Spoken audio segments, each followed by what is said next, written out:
দেখুন, ১ নম্বর প্রশ্ন, সহবাসের পর গোসল না করে ঘুমালে কি গুনাহ হবে? দ্বিতীয় প্রশ্ন, মহিলাদের চুল কি ময়লার মধ্যে ফেলা যাবে বা বাথরুমে ফেলা যাবে? তৃতীয় প্রশ্ন, স্ত্রী রাগ করে মনে মনে বা প্রকাশ্যে যদি স্বামীকে তালাক বলে তাহলে কি তালাক হয়ে যাবে? চতুর্থ প্রশ্ন, অজুর সময় যে অঙ্গগুলো ৩ বার ধৌত করতে হয় তা যদি নিশ্চয়তার জন্য ৪-৫ বার ধুই তাহলে কি কোনো সমস্যা হবে? আসসালামু আলাইকুম রহমতুল্লাহি ওবরাকাতুহু। প্রিয় দর্শক, আমাদের জীবনের সাথে অত্যন্ত গুরুত্বপূর্ণ এই 4টি প্রশ্ন কোনো না কোনোভাবে ওতপ্রোতভাবে জড়িত।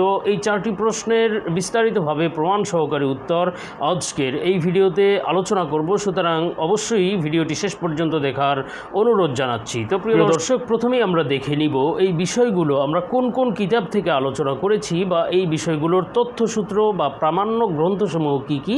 তথ্যসূত্র বা প্রামাণ্য গ্রন্থসমূহ হলো কোরআনুল করিমের সূরা বনি ইসরাঈলের ৭০ নম্বর আয়াত, এছাড়াও সহিহ বুখারী এবং সহিহ মুসলিমের হাদিস নম্বর ৭১০, সুনানে তিরমিজি হাদিস নম্বর ৪৪, আর রদ্দুল মুখতার কিতাবের ৪ নম্বর খণ্ডের ৩৬১ নম্বর পৃষ্ঠা এবং আল ফিকহুল ইসলামী কিতাবের ৭ নম্বর খণ্ডের ৩৪৭ পৃষ্ঠা। প্রিয় দর্শক, প্রথম প্রশ্ন ছিল যে সহবাসের পর গোসল না করে ঘুমালে কোনো গুনাহ হবে কিনা। দেখুন, সহবাসের পর গোসল না করে ঘুমানো দ্বারা যদি উদ্দেশ্য এটা হয় যে রাতে সহবাস করেছে, এরপরে গোসল করলো না, ফজরের পূর্বে উঠে গোসল করে নামাজ আদায় করেছে, বিষয়টি এমন হলে এটিতে কোনো গুনাহ হবে না, বৈধ, জায়েজ।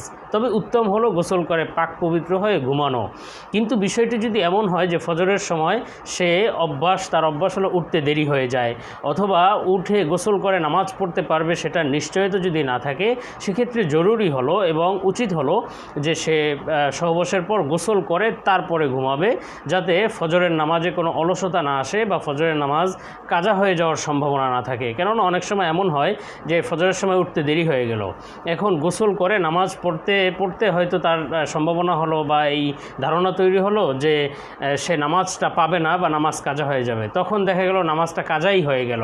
তো এই জন্য উচিত হলো, যদি এমন সম্ভাবনা থাকে যে সে উঠতে পারবে না, উঠে গোসল করে ফজরের নামাজ আদায় করতে পারবে না, তাহলে তার জন্য জরুরি হলো সহবাসের পর গোসল করে তারপরে ঘুমানো। এছাড়া যদি নিশ্চয়তা থাকে ফজরের নামাজ পড়তে পারবে গোসল করে, তাহলে সে সহবাসের পর গোসল না করে ঘুমানো, খাওয়া ইত্যাদি যে কোনো কাজই বৈধ। যে কোনো কাজ, নামাজ, কোরআন তেলাওয়াত ইত্যাদি ছাড়া অন্যান্য কাজগুলো বৈধ। সাধারণ যে আমরা সচরাচর যে কাজগুলো করে থাকি এগুলো বৈধ। তবে উত্তম হলো সহবাসের পর গোসল করে পাক পবিত্র হয়ে ঘুমানো, খাওয়া দাওয়া ইত্যাদি করা। তারপরে দ্বিতীয় প্রশ্ন ছিল যে মহিলাদের চুল কি ময়লার মধ্যে ফেলা যাবে বা বাথরুমে ফেলা যাবে? অবশ্যই নয়। কেননা মহিলাদের চুল সহ, শুধু মহিলা নয়, মহিলা পুরুষ, এক কথায় মানুষদের সমস্ত অঙ্গ প্রত্যঙ্গ, যত অংশ আছে শরীরের, সবগুলোই সম্মানিত।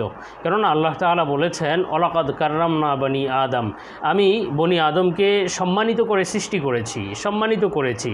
সুতরাং বনি আদমের পুরুষ মহিলা অর্থাৎ মোট কথা মানুষের প্রত্যেকটা অঙ্গ প্রত্যঙ্গই সম্মানিত। সেক্ষেত্রে পুরুষ মহিলাদের চুল, নখ এগুলোও সম্মানিত। সুতরাং এই চুল, নখ ইত্যাদি এগুলো ময়লার মধ্যে ফেলানো অথবা বাথরুমের কমোডে ফেলানো এগুলো একেবারেই আদবের খেলাফ, মাকরুহ কাজ, এবং এগুলো করা মোটেই উচিত নয়। এটি নিজেদের সাথে নিজেকে অপমানিত করার মতো। কেননা আল্লাহ তাআলা আমাদেরকে সম্মানিত বানালেন, অথচ আমি নিজের চুলকে অসম্মান করলাম। বিষয়টি অনেক সময় দেখা যায় যে সেলুনে চুল কাটার পরে সেটা পদদলিত করা হয়। এজন্য উচিত হলো এই ধরনের সেলুনে চুল না কাটা। আর সেলুনওয়ালাদের জন্য উচিত হলো যে চুলকে সসম্মানে সেগুলোকে গুছিয়ে রাখা, পরবর্তীতে মাটিতে দাফন করে দেয়া। মহিলাদের চুলের বেলায় এটা বাথরুমে অথবা ময়লার মধ্যে ফেলবে না।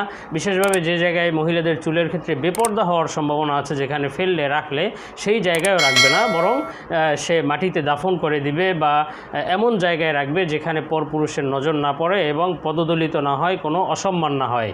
কেননা মানুষের প্রত্যেকটা অঙ্গ প্রত্যঙ্গই সম্মানিত, মহিলাদের চুলও সম্মানিত। সুতরাং এটাকে ময়লার ঝুড়িতে, ময়লার মধ্যে অথবা কমোডে ফেলানো যাবে না। আশা করি বুঝতে পেরেছেন। তারপরে তৃতীয় প্রশ্ন ছিল, স্ত্রী রাগ করে মনে মনে বা প্রকাশ্যে যদি স্বামীকে তালাক বলে তাহলে কি তালাক হবে? দেখুন, স্ত্রী যদি মনে মনে রাগ করে হোক বা যেভাবেই হোক মনে মনে যদি তালাক বলে, সেটা স্ত্রী হোক স্বামী হোক, তালাক হয় না। মনে মনে তালাক বললে কখনোই তালাক হবে না, কেননা তালাক হওয়ার জন্য শর্ত হলো এটি মুখে উচ্চারণ করতে হবে, তাহলেই কেবল তালাক হবে। মনে মনে যদি কোনো তালাক আসে, সেটি স্বামী যদি স্ত্রীর উদ্দেশ্যে তালাক বলে মনে মনে, স্ত্রী স্বামীর উদ্দেশ্যে, কোনোটাই তালাক হবে না। এখন প্রকাশ্যে যদি স্ত্রী স্বামীকে তালাক বলে, তাহলে তালাক হবে কি না? দেখুন, তালাকের অধিকার হলো পুরুষের। তালাক দিতে পারে পুরুষ, মহিলা তালাক দিতে পারে না। হ্যাঁ, মহিলা তালাক তখন দিতে পারে বা তখন তালাক বিচ্ছেদ ঘটাতে পারে যখন এই তালাকের কোনো অধিকার নিজের স্বামী ওই মহিলাকে দান করে বা দেয়, তখন ওই মহিলা নিজের উপর তালাক গ্রহণ করে বিচ্ছেদ ঘটাতে পারে। যে স্বামী যদি তালাকের অধিকার দেয় যে তোমাকে আমি 1 তালাক 2 তালাক বা যে কোনো তালাকের অধিকার দিলাম, সেটা নিজের উপর যদি মহিলা প্রয়োগ করে, সেক্ষেত্রে বিচ্ছেদ হবে, ওই কয় তালাক পতিত হবে যেই তালাকের অধিকার স্বামী তাকে দিয়েছিল। এছাড়া যদি অধিকার না দেয় অথবা অধিকার দিয়েছে কিন্তু স্ত্রী সেই অধিকার নিজের উপর গ্রহণ করে নাই, বরং স্বামীকে তালাক দেওয়ার কথা বলেছে, যে তালাক দিলাম এই ধরনের কথা বলেছে, অথবা স্বামী তাকে অধিকারই দেয়নি, শুধু মহিলা নিজের উপর তালাক গ্রহণ করেছে বা তালাক দিয়েছে, কোনোটাই তালাক হবে না। তালাক হতে হলে স্বামী তালাক দিতে হয়, আর মহিলার তালাক হতে হলে মহিলার পক্ষ থেকে স্বামীর তালাকের অধিকার দিতে হয়, এছাড়া মহিলা তালাক দিতে পারে না। আশা করি বিষয়টি স্পষ্ট হয়েছে। তারপরে চতুর্থ প্রশ্ন ছিল, অজুর সময় যে অঙ্গগুলো 3 বার ধোয়া হয় তা যদি নিশ্চয়তার জন্য 4-5 বার ধুই, তাহলে কি সমস্যা হবে? দেখুন, সমস্যা আছে এক্ষেত্রে, কেননা হাদিসের মধ্যে আছে আব্দুল্লাহ ইবনে মুবারক রহমতুল্লাহ আলাই, তিনি এটাকে গুনাহ হওয়ার সম্ভাবনা বলেছেন। তিনি বলেছেন যে আমার ধারণা মতো এটা গুনাহ হবে। কেন? এক্ষেত্রে কয়েকটি বিষয় রয়েছে। প্রথমত, সুন্নত হলো 3 বার, সর্বোচ্চ 3 বার ধৌত করা। হাদিসের মধ্যে রাসূল সাল্লাল্লাহু আলাইহি সাল্লাম, সাহাবা ইকরাম থেকে বর্ণিত আছে যে অজুর অঙ্গ, হাত, পাও, তারপরে চেহারা, এগুলো 3 বার করে ধৌত করো। হ্যাঁ, এটা 3 বারের কথা বর্ণিত হয়েছে। সুতরাং যেটা বর্ণিত নেই সেটা আপনি আমল করতে কেন যাবেন? অর্থাৎ রাসূল সাল্লাল্লাহু আলাইহি সাল্লাম 3 বার আমল করেছেন, 3 বার ধৌত করেছেন। এখন আপনার মনে যদি হয় যে নিশ্চয়তা আমার 4 বারে হবে, 5 বারে হবে, তাহলে সেটা নিশ্চয়তার কোনো বিষয় নয়, কেননা রাসূল সাল্লাল্লাহু আলাইহি সাল্লাম 3 বারে নিশ্চিত হয়েছেন, কিন্তু আপনার কেন 4 বার 5 বার প্রয়োজন?